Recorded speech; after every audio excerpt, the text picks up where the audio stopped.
Buenas noches, muchas gracias. Todas las participaciones brillantes, realmente un aporte fantástico. Una pregunta para Joseph.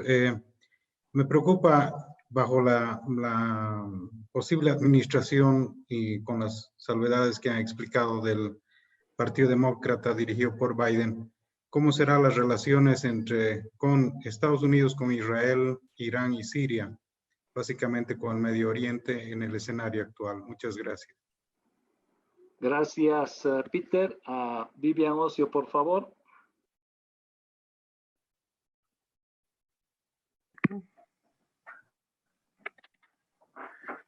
Un minutito, por favor.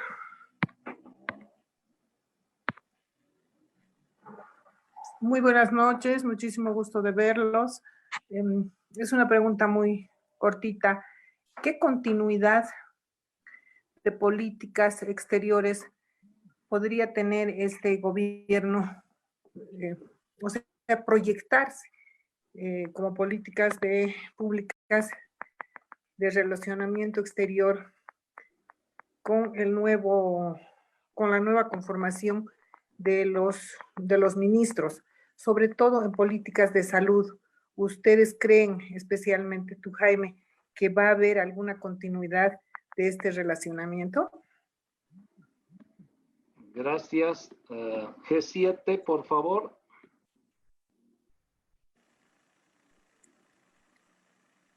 G7.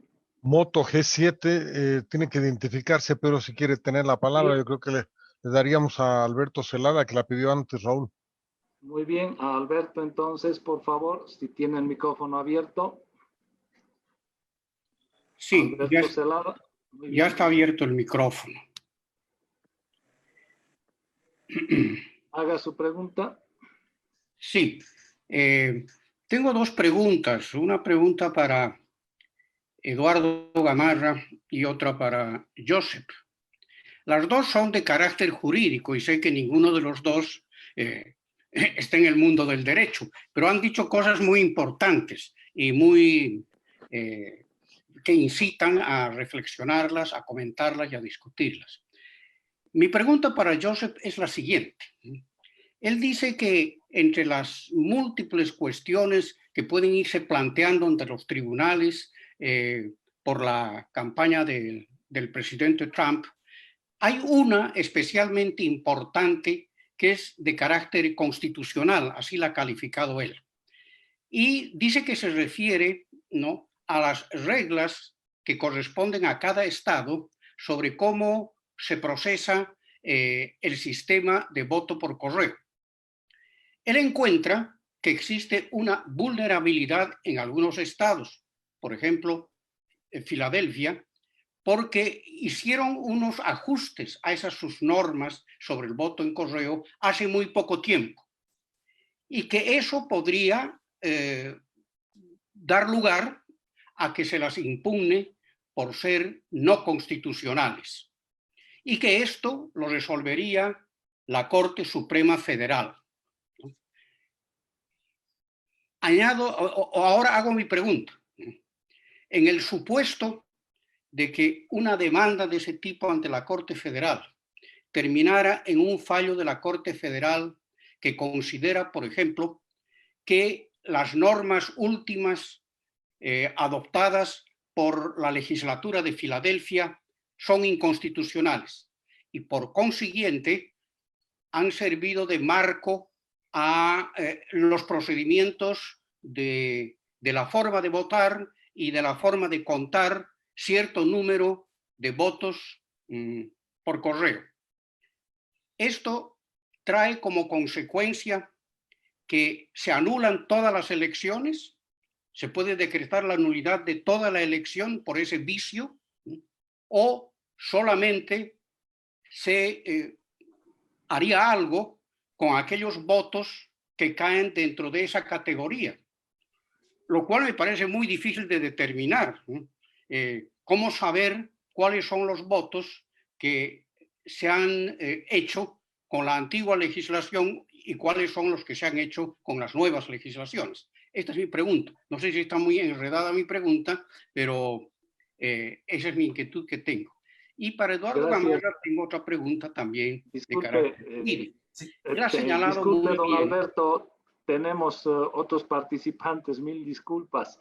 Y también una cuestión previa. Joseph ya tiene que desconectarse, así que por favor, Joseph, si la pregunta que te hicieron, si puedes rápidamente contestarla. Disculpe, don Alberto. Pero me va a dar después otra vez la palabra. Sí. Gracias. Sí, antes que todo, me disculpo, tengo un compromiso a las 7 de la noche, que aquí son casi 10 para las 7 y bueno, me disculpo antemano. Sí, claro, para no correr el riesgo de entrar a... Es como esas discusiones, me encanta, que se hace sobre la salud y nosotros no somos médicos, ¿no? Y eso con el coronavirus se ha tenido demasiado en 2020. Es una válida pregunta, Alberto, y yo creo que vas al corazón del tema, ¿no? Realmente, ¿no?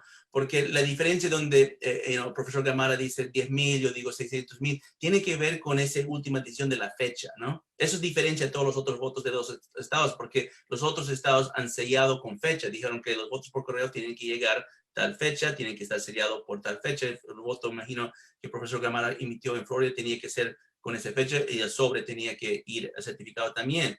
Lo que pasa es que en Pennsylvania quitaron esa regla, entonces dijeron que no importa la fecha, o sea, no tienes que ni siquiera poner fecha, puede llegar una semana, 2 semanas después, igual lo va a contar, y entonces eso es lo que se está discutiendo.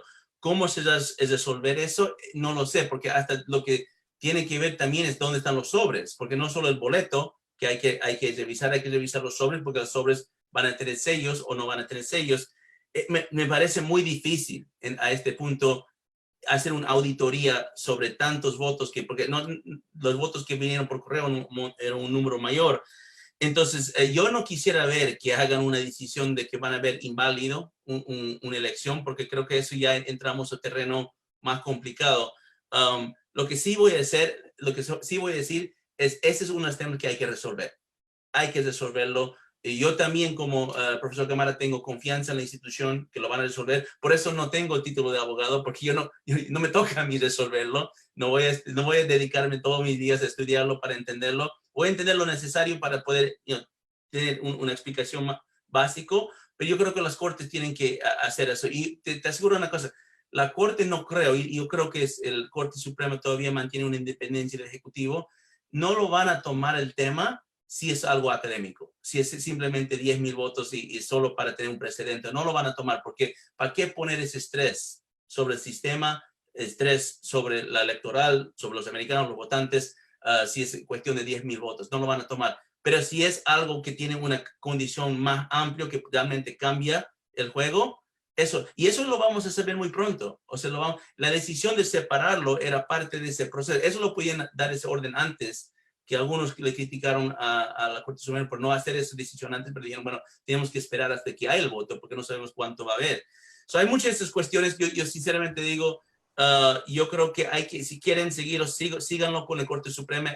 Mi único punto con eso era que no siguen todo lo de fraude. Eso es muy difícil seguirlo, porque hay no sé cuántas acusaciones, las redes están completamente contaminadas. Entonces, seguir casos de fraude va a ser muy difícil. Pero el caso de la Corte Suprema no es tan difícil seguirlo si quieres hacerlo.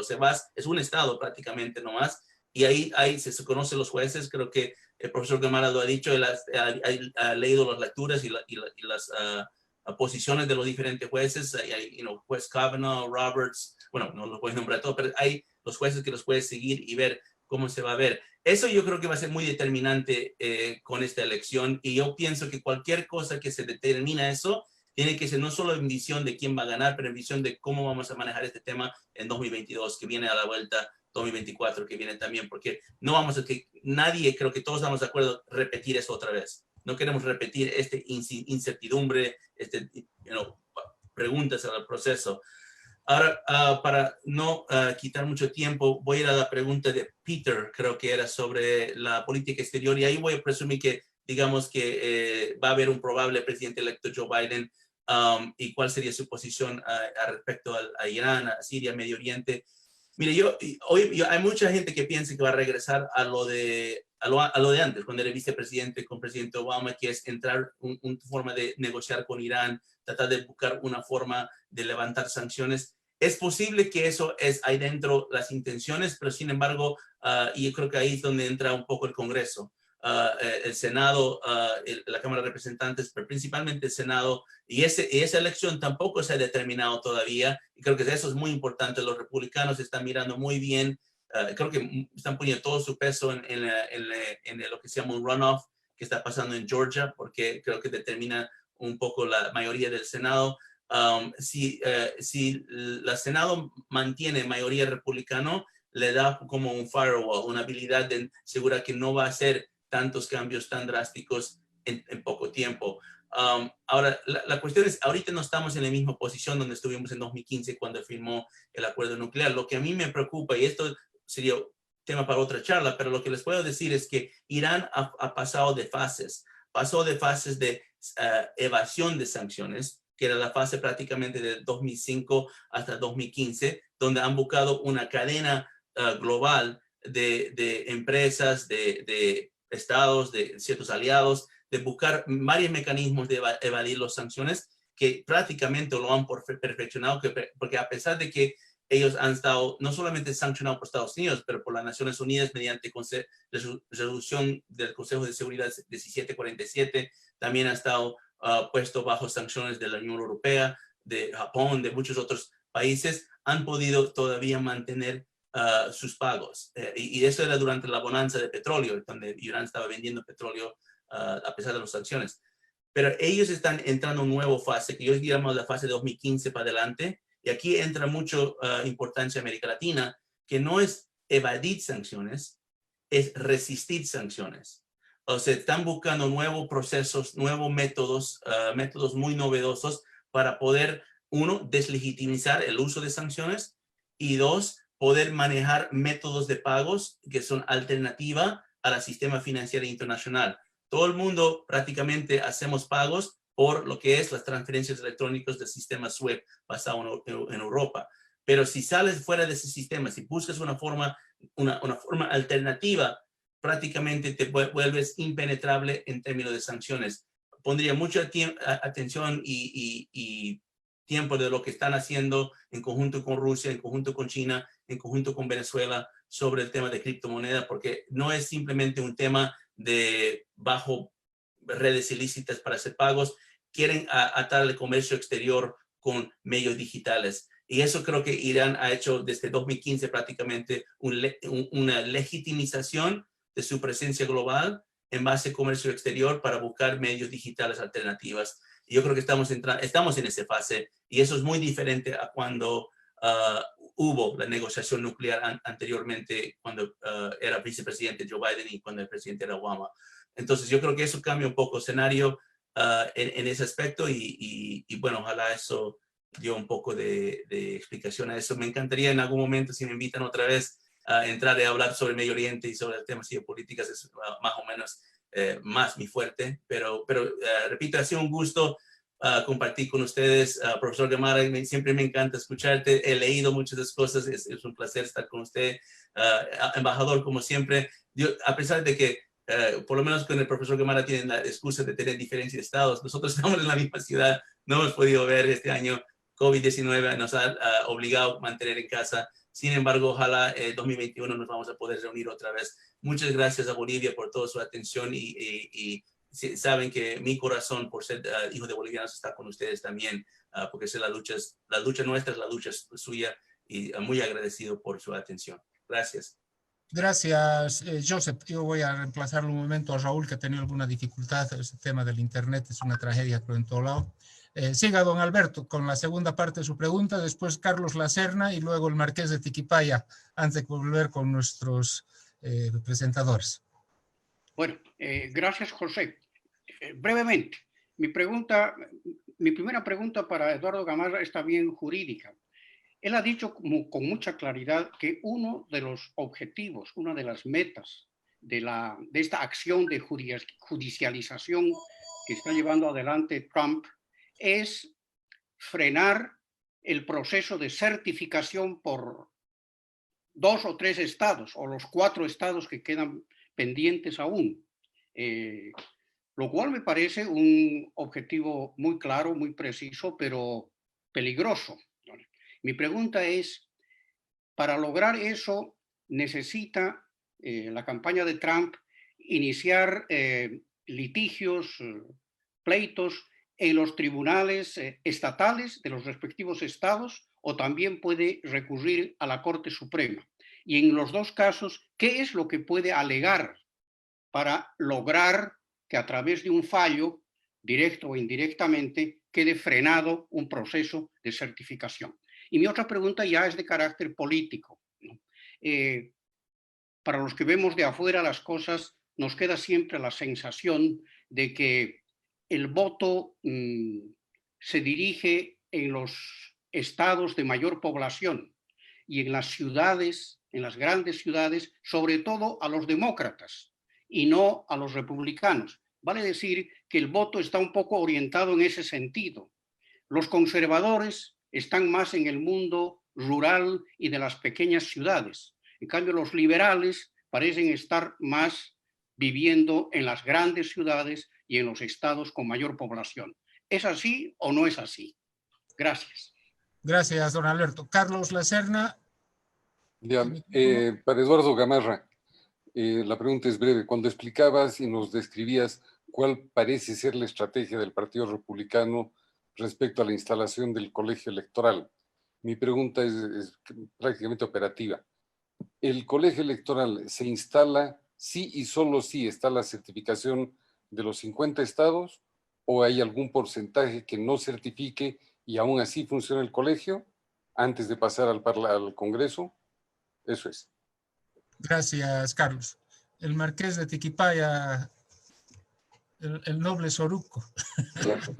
Para que vean cómo me tratan mis colegas, pero yo sigo estoico con ellos, todo sea por la patria.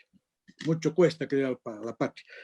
Realmente el insumo que nos dan, pese al pesimismo de mis amigos filodemócratas, me ha planteado una preocupación muy grande, porque ustedes, obviamente viviendo allá, creen mucho en la institucionalidad norteamericana, que es todo lo que ha vulnerado Trump en estos 4 años. Y esta institucionalidad se ha dejado dominar. Ese libro mal traducido que me ha llegado de su expresidente o jefe del Consejo de Seguridad es terrible. Cómo someter las relaciones internacionales con China, con Corea, al buen humor o al sentimiento de si le ha caído bien o no le ha caído bien, ha hablado bien de él. Entonces yo creo que hay un proyecto no más autoritario. Y aunque me digan, lo que yo estoy viendo mucho con la Alemania pre-Hitler, ¿ah?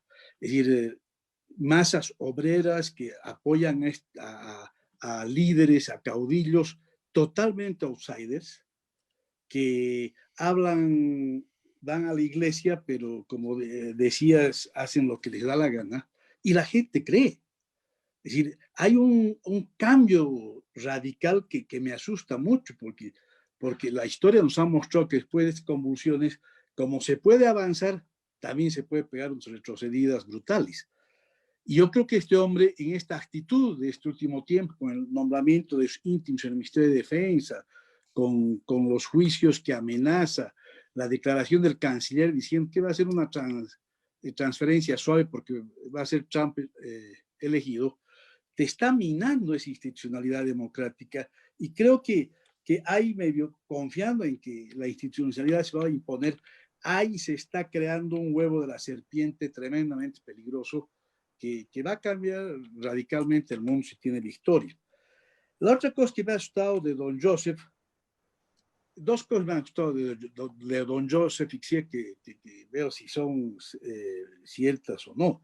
Una, resulta que el mentiroso más grande hace poner en duda lo que los medios de comunicación dicen. Los análisis que ahora se hacen en computadores, etc. El señor Trump creo que ha lanzado como 300 mentiras días, así ya no me acuerdo la cifra, pero son monumentales.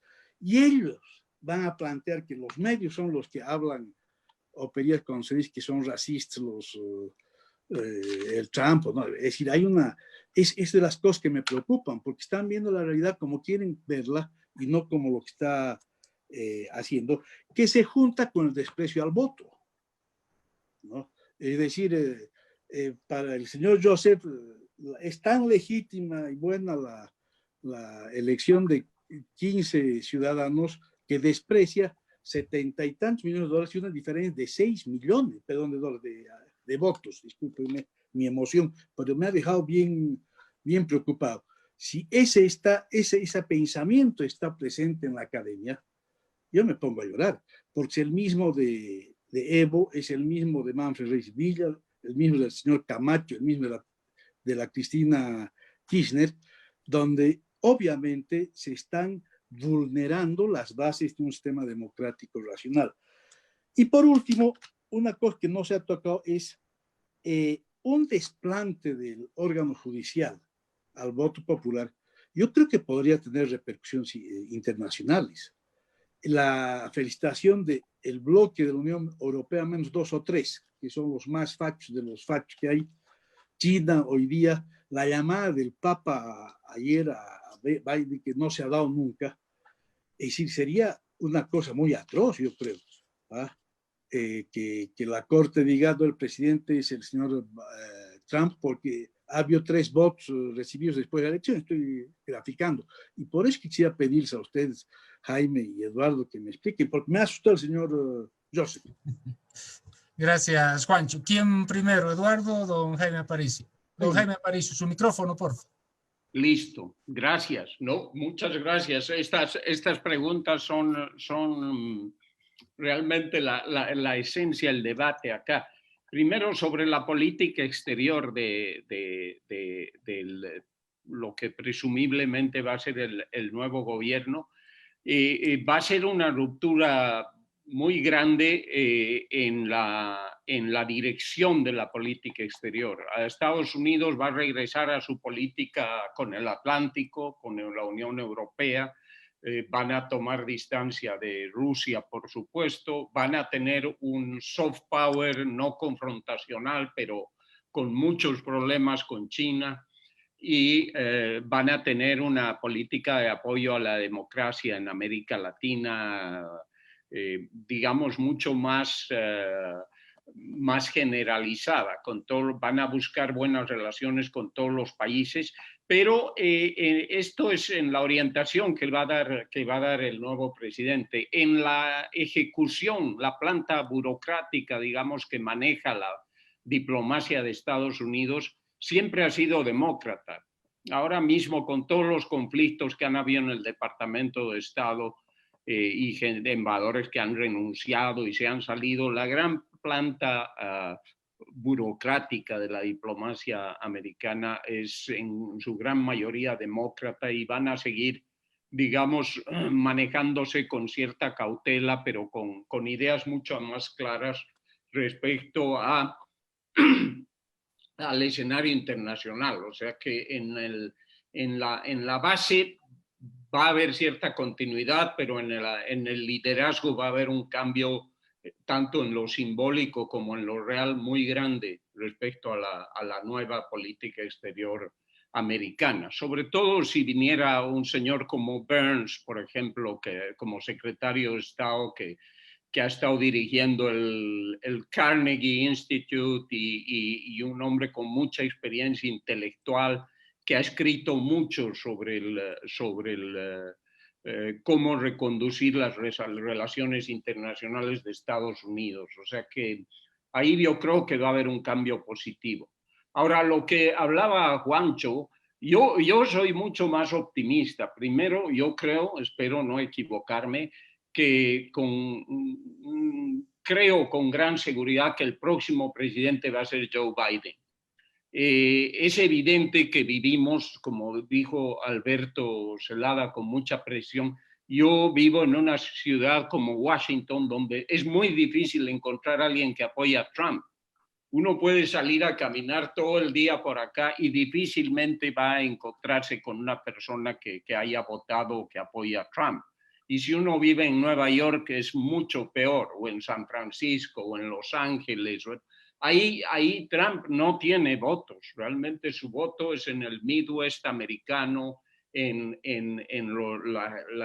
los cinturones de pobreza de las montañas de los Appalachians, que son los blancos que se sienten desplazados por los inmigrantes, por el sistema, por por el fin de la industria tradicional, y ahí ve uno de esos miles de pueblos fantasmas donde ve que ha habido en algún momento un gran desarrollo y ahora son las casas cayéndose, y ahí es donde Trump tiene mucha fuerza.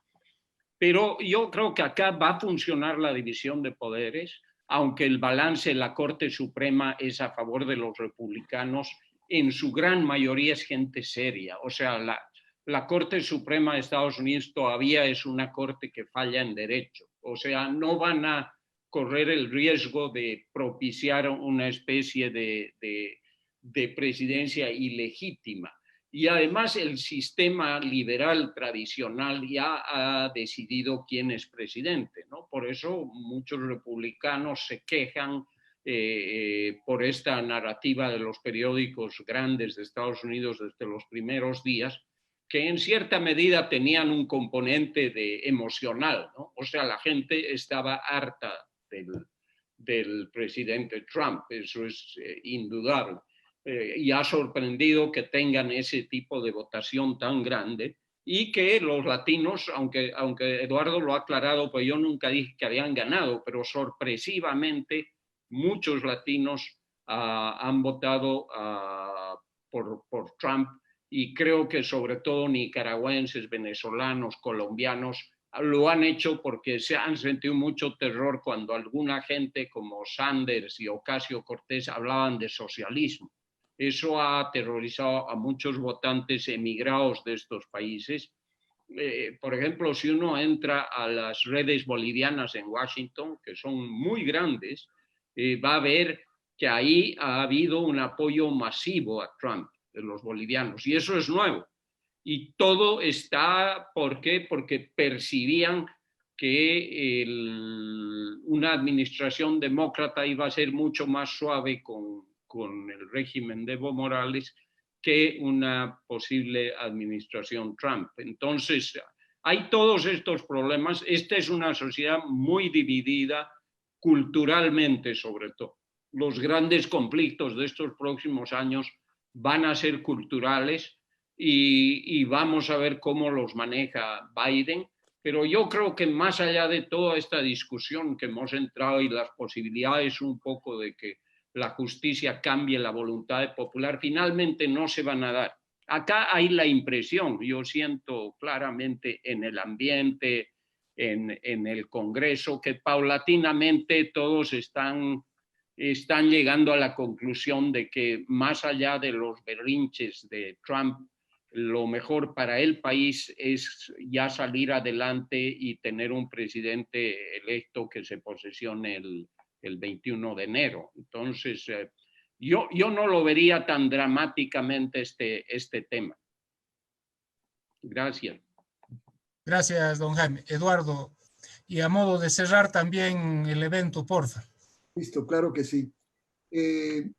Creo que esta última intervención de Jaime ha sido muy, muy buena, porque por lo que no voy a repetir algunas cosas que él dijo, pero yo sí creo que el 20 de enero el presidente va a ser Joe Biden. Reitero que la institucionalidad en este país, a pesar de los últimos 4 años, sigue siendo una institucionalidad muy fuerte. Creo que la Corte Suprema, como dijo Jaime, no va a jugar a la política, ¿no? Si bien va a estar involucrada en decisiones extraordinariamente controversiales, ¿no? Que van a tener que ver con el tema de salud, que van a tener que ver quizás inclusive con el tema como aborto y todo, pero eso va a ser a futuro. En el tema electoral, y acá es donde es la gran confusión, no se le está pidiendo a la Corte que determine quién es el futuro presidente de los Estados Unidos. Se le está pidiendo a la Corte que determine si la forma de conteo de los votos en los estados es legal. Y ahí es donde puede haber un problema, porque si determina que las legislaturas priman sobre básicamente las supervisorías de elecciones, entonces ahí sí puede haber un problema. Y yo creo que a eso es lo que ha apostado el presidente, y por eso es que apostó a nombrar a una jueza que ya ha dado algunos indicios, y también el juez Alito, ¿no?, de origen japonés, también ha dado esos indicios de que sí es constitucional que las legislaturas estatales sean las que determinen en caso de controversias. Pero todo indica en este momento, y puedo estar equivocado, que las fechas que dio Joseph Umire, el 20 de noviembre será Georgia, el 23 será Pensilvania. Ahí tendremos una ratificación de lo que ya sabemos, porque los secretarios de Estado, tanto de Georgia como de Arizona, ya básicamente nos han dicho lo siguiente, que no hay fraude, que no hay motivo para sospechar que hay un fraude masivo, y que básicamente si hay alguna irregularidad, la van a suspender, pero igual tendría que haber una cosa tan grande para cambiar el resultado. No hay, matemáticamente no existe una fórmula para que esos estados cambien. Y aún si cambiaran, ¿no?, el presidente Trump no tiene fórmula para llegar a los 270 votos. Entonces creo que es una discusión muy fuerte. La vía legal, la vía de la Corte Suprema apunta justamente a esa pregunta de Carlos Lacerna, que es lograr que no se certifiquen los votos y por lo tanto el colegio electoral no se pueda reunir. La fecha es el 8 de diciembre, ¿no? Y todos van a enviar su certificación antes del 8 de diciembre. Si es así, como ya tiene señalado Pensilvania y lo que sea, tendremos el 8 de diciembre un colegio electoral que votará el 14 de diciembre y probablemente ratificará, ¿no?, el voto como está en este momento demostrado.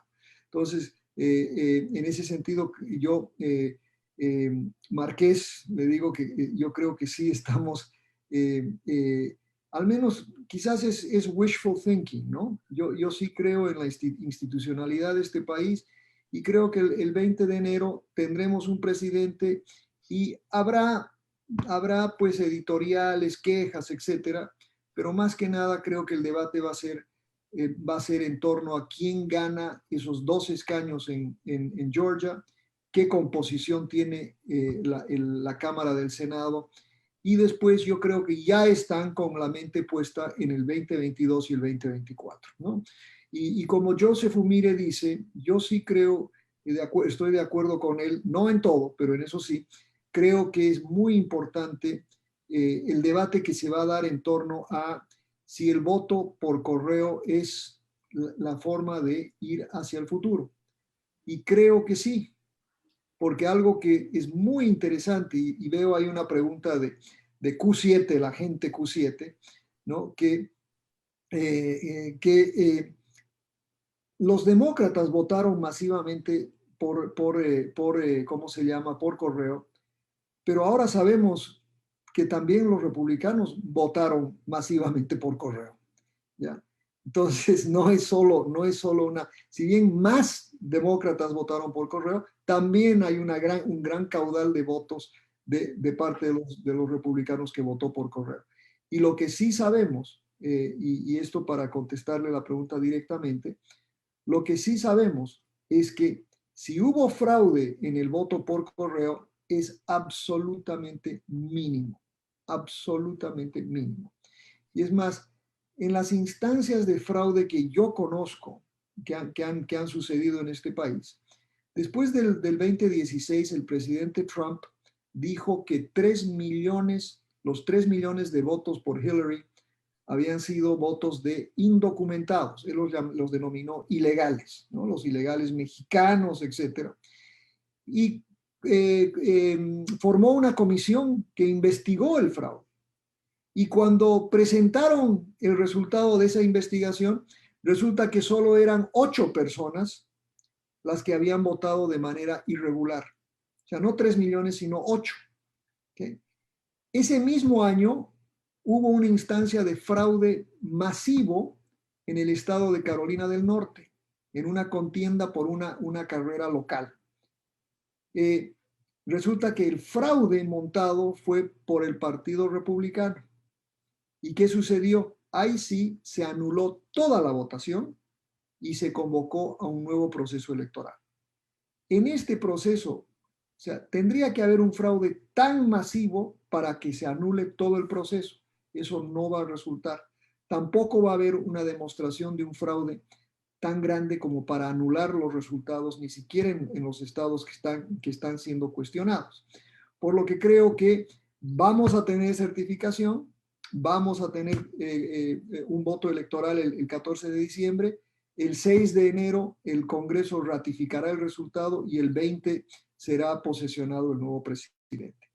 Ahora, en torno a la política exterior, muy brevemente, lo que dice Jaime es muy importante, pero creo que también es importante señalar algo, ¿no? Que si algo sufrió de la desinstitucionalización, y fue verdaderamente triste observar esto, y Jaime que está viviendo en Washington lo vio muy de cerca, el desmantelamiento del Departamento de Estado, primero por Tillerson, que contrató a Deloitte & Touche para hacer la reforma ¿no? Desplazando a oficiales de carrera, probablemente una de las cancillerías más sofisticadas del mundo, y lograron desmantelar años de experiencia. Algunos renunciaron, otros se fueron, otros fueron despedidos, etcétera, pero desmantelaron una cancillería, ¿no?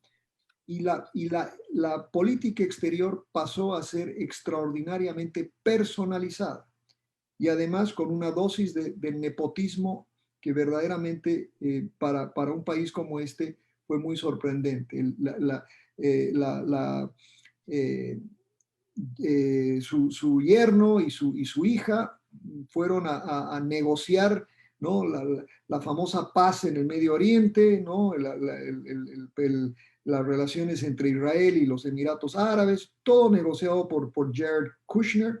El nuevo acuerdo con México, también negociado por Jared Kushner, ¿no? Logros a los que ellos pues se ufanan de los grandes logros del Partido Republicano. Pero si bien uno puede objetivamente decir que, por ejemplo, lo que se logró con México fue muy positivo, ¿ya? El resultado probablemente es positivo, el proceso es el cuestionable, ¿no? En el sentido de que se violaron todas las normas institucionales, por lo que creo que vamos a volver a un momento donde la política exterior de los Estados Unidos no va a ser fácil, pero va a retornar a esos parámetros a los que estábamos acostumbrados. ¿Qué significa eso para América Latina? ¿No? Yo creo que es prematuro que se celebre en Caracas, que se celebre en La Paz, que se celebre en La Habana o que se celebre en Managua. ¿Ok? Muy prematuro. Las relaciones, si bien ha habido esa personalización de la política, esa desinstitucionalización de la política exterior, hay una continuidad muy grande en lo que se refiere, por ejemplo, a temas como lucha contra el narcotráfico, ¿no? Y ahí yo creo que en lo que atañe a Bolivia, el tema del narcotráfico va a ser un tema extraordinariamente importante, ¿ya? Y de ese tema Bolivia no se va a salvar. El otro tema muy importante va a ser derechos humanos, como Jaime lo ha señalado, ¿no? Y yo creo que ahí ni le va a ir bien a Venezuela, ni le va a ir bien a Cuba, ni le va a ir bien a Nicaragua. Y yo creo que ahí es donde Bolivia sí tiene un importante espacio para demostrar que puede respetar los derechos humanos bajo esta versión del gobierno del MAS. Pero creo que eso va a ser un gran desafío. Y en lo económico, ¿no? Hay una lógica, al menos en el equipo de transición de Biden, de pensar sobre todo por ejemplo, un plan para Centroamérica, un plan importante para Centroamérica, pensando en la crisis económica y el problema migratorio que tenemos acá. En la ecuación, en la gente que piensa sobre América Latina, que yo sepa, Jaime, no hay nadie que haya mencionado el caso boliviano más allá de la cuestión de narcotráfico. Entonces, Bolivia no está en la agenda, ¿no? Pero eso no quiere decir que el gobierno de Bolivia va a tener simplemente carta blanca para... va a haber una reacción, y ahí yo creo que la gente que piensa que este es un gobierno socialista y que se va a aliar y va a negociar con... eso no va a suceder. No lo veo, y no lo veo, no solo porque sea una cuestión que internacionalmente no le convenga a Estados Unidos, pero porque si algo hemos aprendido de Trump es que acá lo único que importa es ganar las elecciones, ¿okay? Y no podemos ganar elecciones sin considerar las repercusiones de la política internacional sobre el voto local y sobre todo en el estado de la Florida. Por lo que no dudo mucho que haya una apertura total y que de alguna manera que Sanders llegue a ser el próximo canciller, por ejemplo, como muchos están diciendo, que no va a ser. Y concluyo diciendo lo siguiente, ¿no? Que no hay que creerle a las redes sociales, ¿ok? Dicen cada barbaridad, y sobre todo sobre este tema acá y sobre el tema de relaciones internacionales.